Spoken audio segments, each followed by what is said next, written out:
Olá, queridos, tudo bem? Uma satisfação gigante estar podendo compartilhar aqui mais um momento com você. É um momento de muita alegria para mim poder fazer esse vídeo, poder estar aqui compartilhando. Hoje nós vamos falar sobre o capítulo 4 de Marcos. Nós vamos ler um texto e esse texto com certeza vai falar ao seu coração como da mesma forma que falou com o meu. Muitas das vezes nós estamos passando por problemas, estamos passando por adversidades, muitas das vezes estamos vivendo momentos difíceis. Eu não sei qual é o momento que você está vivendo. Você pode até dizer assim, olha, eu estou vivendo um momento muito bom. Amém por isso. Fico muito feliz em poder saber que você está vivendo um momento bom. Mas alguns de nós também pode estar passando por um momento de dificuldade. Um momento de que às vezes as pessoas nem conseguem compreender aquilo que nós estamos passando. E esse texto de Marcos 4, ele faz todo sentido. Ele faz sentido para a minha vida, como também vai fazer sentido para a sua vida. Então, nós vamos ler esse texto. Antes de começar a leitura, eu quero agradecer pelos comentários dos outros vídeos. Eu fico muito feliz em poder ler os comentários, responder os comentários e enxergar o apoio e também enxergar ali o que vocês estão querendo, aonde o canal chegue e trazendo a sua opinião. Então, isso é muito importante. Então, deixa o teu comentário. Se esse vídeo fizer sentido para você, também deixa o seu like, compartilha e também, se você não é inscrito, se inscreve aqui no canal e eu já fico muito grato. Bem, nós vamos fazer a leitura agora do capítulo 4 do texto de Marcos, Evangelho de Marcos, capítulo 4, do verso 35 em diante. Que Deus fale ao seu coração através dessa leitura.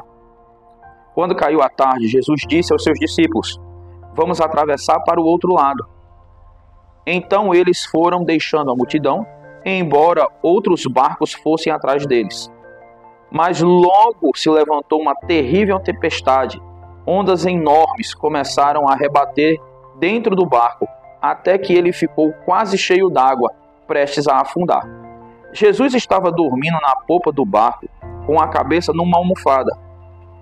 Cheios de inquietação, eles o acordaram, bradando, Mestre, nós estamos quase nos afogando, e o Senhor não se importa?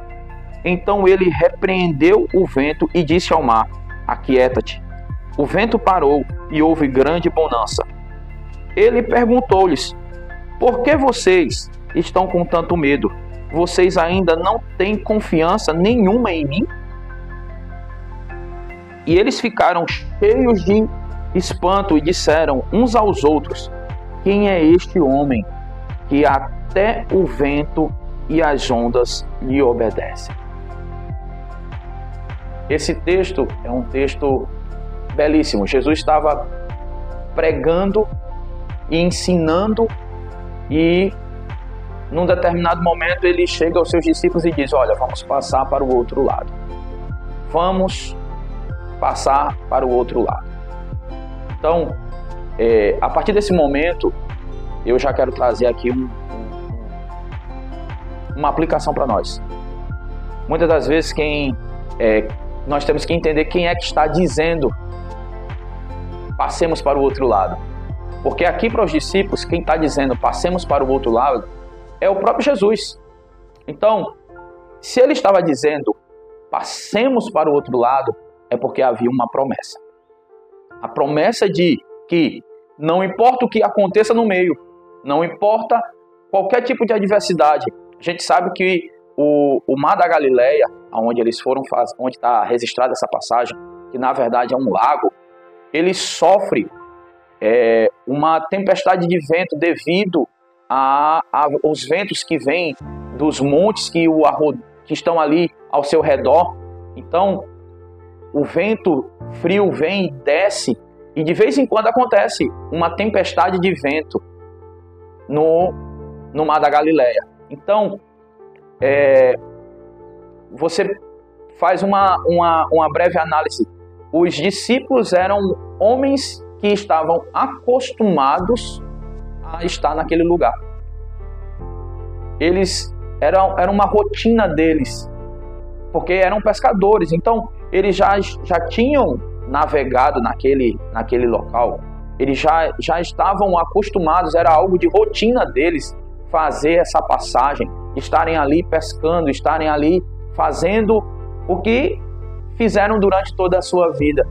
Então, quando Jesus diz, passemos para um outro lado, para os discípulos era algo muito natural, sabe? Era entrar no barco e passar para o outro lado.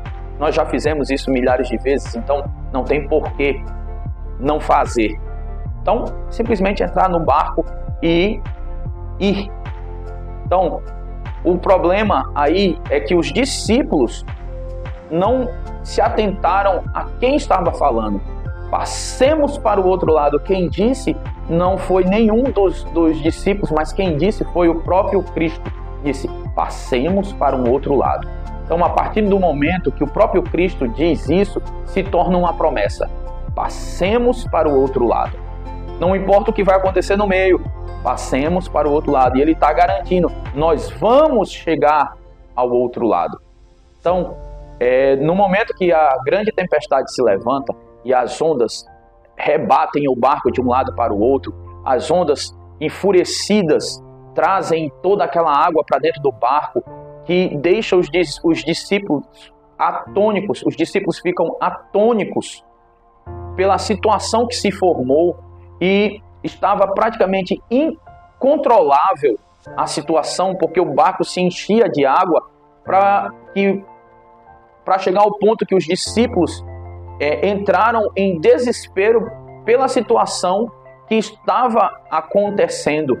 Os discípulos ficaram realmente sem saber o que fazer, porque o barco estava enchendo de água, o barco estava cheio d'água, e eles estavam temerosos com as suas próprias vidas e com o que aconteceria se continuasse daquela forma. E nesse momento, os discípulos só conseguiram enxergar o que estava acontecendo ali em loco, sabe? Eles não estavam enxergando quem tinha feito a promessa, mas estavam enxergando a tempestade, estavam enxergando o momento difícil que estavam vivendo. E você vê nos versos que eles olham para Jesus e dizem assim, olha, como é que pode? Ele está dormindo?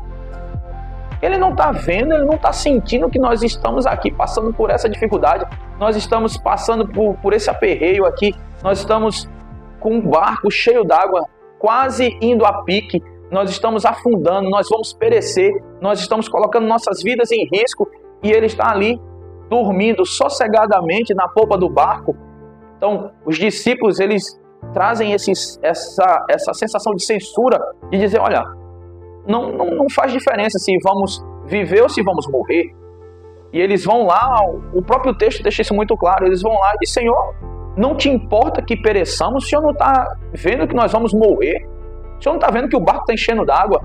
E aí você vê que os discípulos eles estavam se preocupando com aquilo que era humano e esqueceram de quem estava dentro do barco e de quem tinha feito a promessa que passaríamos para o outro lado. Então, quando Jesus levanta, ele diz, olha, ele manda o mar se aquietar, o vento se emudecer, e aí faz grande calmaria. E aí ele pergunta para os discípulos, olha, vocês não têm fé? Vocês não têm fé em mim? Vocês não acreditam naquilo que eu posso fazer? Sabe, meus amigos, meus irmãos, muitas das vezes nós estamos dessa forma. Nós estamos nos preocupando com aquilo que está ao nosso redor. Nós não conseguimos enxergar que a promessa foi feita, passemos para o outro lado. E quem fez essa promessa foi o próprio Deus. Foi o próprio Jesus que está dentro do barco. Uma outra situação que nós não conseguimos entender, e muitas das vezes não conseguimos enxergar, é que o próprio Deus está no barco. Ele está ali. Sabe, eu vi um comentário há um tempo atrás que é melhor ter Jesus dormindo no barco do que não tê-lo dentro do barco. Então, Jesus estava ali cansado. Sabe, passou um grande tempo ensinando e o seu corpo físico estava cansado. E ele precisava tirar aquele momento para descansar. Então, os discípulos não conseguiram perceber isso. Que quem estava dentro do barco não era simplesmente mais um homem dentro do barco, mas era o próprio Deus que estava dentro do barco. Então, fica essa reflexão também para mim e para você, para aplicarmos nas nossas vidas. Acreditar que no barco das nossas vidas, quem está no controle dele é o Senhor. O próprio Deus está no controle. E muitas das vezes nós estamos nos assustando com o mar revolto, com as ondas que estão batendo. E isso eu falo da minha parte também. Quantas das vezes eu não me sinto também dessa forma? Quantas das vezes eu também não estou ali preocupado com a água que está entrando dentro do barco, com aquilo que está acontecendo, com os problemas, com as adversidades, com as lutas que nós vivemos todos os dias.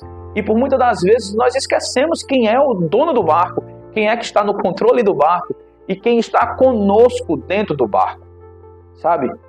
E uma outra aplicação que eu quero trazer para as nossas vidas é: Jesus, ele chega e levanta e diz: aquieta-te, emudece o vento, aquieta-te o mar. Ele é quem tem o poder. O poder está nas suas mãos. Quando tudo parece perdido, sabe? Quando tudo parece que não vai dar certo, quando tudo parece que está o caos instaurado e você não vai conseguir, não esqueça, maior do que as ondas do mar é o nosso Deus. Maior do que o gigante que você está enfrentando, maior é o nosso Deus. O nosso Deus é maior do que os gigantes. Ele é maior do que as ondas do mar. Ele é maior do que todas as adversidades. Ele é maior do que a fúria do vento. O nosso Deus, ele é maior que todas essas coisas. E ele continua no controle. Ele continua no controle das nossas vidas. Ele continua no controle do barco. Ele não se retirou. Por mais que você ache que ele está dormindo e não está se percebendo, como os discípulos achavam que ele não estava percebendo o que estava acontecendo, ele continua vendo e percebendo, porque ele continua sendo Deus. Então, na sua vida, ele continua no controle. Ele está no controle da sua vida. E nós não podemos deixar de ter esse entendimento. E não podemos ficar perplexos nos perguntando: olha, quem é esse? Nós sabemos quem ele é. Nós sabemos que ele é o Redentor das nossas almas. Nós sabemos que ele é o que era, o que é e o que há de vir. E sabemos que ele cuida de cada um de nós. Nós sabemos que ele está dentro do nosso barco. Nós sabemos que através dele podemos ter certeza de que as coisas vão acontecer da melhor forma. Então, muitas das vezes nós estamos sofrendo pela ansiedade. Eu falo pelos momentos que tenho vivido nesses últimos dias. E como é difícil controlar essa ansiedade. Mas temos que ter em nossa mente que o próprio Deus está no barco. Jesus está na popa do barco. Então, como eu estava falando, nós não podemos nos esquecer de quem fez a promessa. A promessa foi feita pelo próprio Criador. O Criador fez a promessa. Jesus fez a promessa. Passemos para o outro lado. Não importa o que aconteça no meio. Poderia ser um momento de muita calmaria e eles fariam a travessia de um lado para o outro. Como também poderia ser o que aconteceu, uma grande tempestade. Mas não importa o que aconteça no meio. O que importa foi a promessa que foi feita. Passemos para o outro lado. Quem fez a promessa foi o próprio Cristo. Então, não importa o que fosse acontecer no meio. O que importa é que a promessa foi feita e eles chegariam ao outro. Outra coisa que não podemos esquecer é quem está dentro do barco. A presença que está dentro do barco. Quem é a presença que está dentro do barco? A presença é a presença de Jesus. Não é mais um homem que está dentro do barco junto com os discípulos.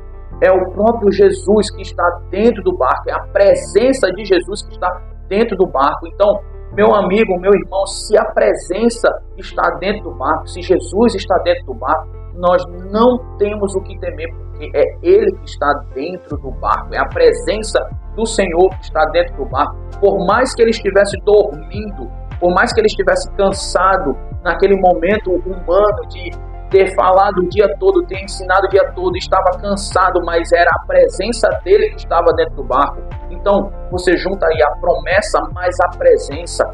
Então, se ele prometeu e ele está dentro do barco, então não aconteceria nada, porque ele é poderoso. E a outra aplicação que eu quero trazer é o poder magnânimo, o poder manifestado naquele momento que diz ao mar: olha, te aquieta, vento, emudece, te cala. E houve grande bonança naquele momento. Os discípulos estavam preocupados com o que estava acontecendo fora do barco, com a água que estava entrando. Eles não estavam conseguindo entender que havia uma promessa, havia uma presença e havia poder naquele momento. Poder para acalmar o mar, para poder fazer o vento cessar. Então, não esqueça, você tem uma promessa, você tem a presença dentro de você, Deus está dentro de você. Então você não pode esquecer, você tem a promessa, você tem a presença e Ele tem todo o poder. Quem te fez a promessa? Foi o próprio Deus. Quem está com você, quem é a presença? É a presença do próprio Criador, é a presença do próprio Deus, é a presença de Jesus Cristo que habita dentro de nós através do Espírito Santo. E quem é que tem o poder de fazer uma folha não cair da árvore sem a permissão dele? Então, nossas vidas estão de acordo com a sua permissão. Então, nós somos criação. Então, o poder que agiu lá dentro do barco, que acalmou o mar, esse poder continua, agindo nas nossas vidas. Ele continua fazendo nas nossas vidas. Deus não está alheio ao que está acontecendo na minha vida e na sua vida. Pelo contrário, Ele está no controle de todas as coisas, porque Ele já definiu as nossas vidas desde o primeiro momento, quando nós éramos substância informe. Ele já nos conhecia, já sabia quem nós éramos e já sabia como será o começo, o meio e o fim das nossas vidas. Então, o controle e o poder está na mão dEle. Então, fica aqui essa aplicação para a minha vida e para a sua vida. Através da promessa que foi feita a nós, através da presença do próprio Deus nas nossas vidas, dentro do nosso barco, e saber que Ele tem o poder para acalmar o vento, para acalmar a tempestade. Eu não sei qual é a tempestade que você está enfrentando, mas o poder dele é maior do que a tempestade que você está enfrentando. A onda pode ser grande, mas o nosso Deus é maior do que a onda, Ele é maior do que a tempestade, Ele é maior do que o gigante. Vem aqui a minha memória, a passagem lá de Davi, quando os irmãos de Davi, quando Davi vai levar o mantimento para os irmãos, e ele chega e ele vê Golias lá blasfemando contra Deus e contra o povo, e ele chega e olha, vocês não vão fazer nada, vocês estão vendo esse homem aí falar esse monte de besteira, e vocês não vão tomar nenhuma posição, vocês não vão fazer nada, vocês estão aí amedrontados, acovardados por causa desse gigante. E aí ele chega para o rei e diz: olha, eu vou enfrentar esse homem, eu vou enfrentar. E aí o Saul olha para ele e diz: mas você é só um menino, você é uma criança, Golias é guerreiro desde sua adolescência e contra ele você não tem chance. Sabe por quê, meus queridos? Naquele momento o rei, os irmãos e todo o exército estavam olhando apenas para um Davi criança, um adolescente. Mas uma coisa que eles esqueceram é que a unção, o óleo da unção já havia sido derramado sobre a cabeça de Davi, e não seria na força do braço de Davi, mas a partir daquele momento seria no poder da unção que havia sido derramada sobre Davi. Sobre a cabeça de Davi havia o poder de Deus, e ele diz isso ao gigante: olha, eu não venho contra ti com espada, nem com lança, nem com escudo, mas eu venho no nome do Senhor dos Exércitos, que é poderoso. Sabe, naquele momento o gigante estava rindo, o povo estava temeroso, o próprio rei estava ali, sabe, atônito, dizendo: olha, é uma criança. Mas deixaram ele ir, porque ele sabia que não era na força do braço dele. E aí nós conhecemos a história. Davi foi lá e derrotou o gigante com uma única pedra, e naquele momento o poder de Deus foi manifestado através da vida de Davi. Então não se esqueça, não é na força do seu braço, não é na força daquilo que você acha que você é, mas é pelo poder que habita em você, é pelo poder do Senhor que nós vamos vencer todas as batalhas, que nós vamos vencer as tempestades. Se hoje existe uma tempestade na sua vida, dobre o seu joelho, se quebrante diante de Deus, se humilhe, porque Ele é poderoso para fazer com que as coisas aconteçam. Ele é poderoso para fazer com que a tempestade se acalme, para que o mar fique brando, fique calmo, sereno e que o vento se emudeça. Então, Ele é poderoso para fazer isso na minha vida, na sua vida, e que eu e você possamos ter confiança em saber que existe uma promessa, que existe uma presença e que existe um Deus soberano sobre todas as coisas, que fez todas as coisas e que continua sentado no trono, e Ele continua conduzindo a minha vida e a sua. Nesse momento eu quero fazer uma oração por mim e por você que está assistindo esse vídeo. Quero orar para encerrar esse vídeo, fazer uma oração por nós. Senhor bendito, Senhor santo, Deus eterno, Pai de toda a eternidade, nós estamos aqui, Senhor, juntos nesse vídeo, Senhor. E nós tivemos o prazer de observar as Escrituras, tivemos o prazer de enxergar, Senhor, o que o Senhor tem para as nossas vidas. Senhor, Pai, Senhor, com que a nossa mente se lembre todos os dias que existe uma promessa, que existe uma presença, que existe um poder soberano sobre as nossas vidas. Ó Senhor, que possamos enfrentar as nossas adversidades, as nossas lutas, as nossas tempestades, sabendo que há um Deus sobre todas as coisas, Senhor. Eu te peço que o Senhor esteja falando, Senhor, através de mim, através desse vídeo, Senhor, na vida das pessoas que vão assistindo. Ó Senhor, que haja calmaria, que haja serenidade no coração de cada um. Ó Senhor, assim que eu te oro e te agradeço, em nome de Jesus. Muito obrigado por você estar até aqui comigo nesse vídeo. Deus abençoe sua vida e até um próximo vídeo, se Deus nos permitir.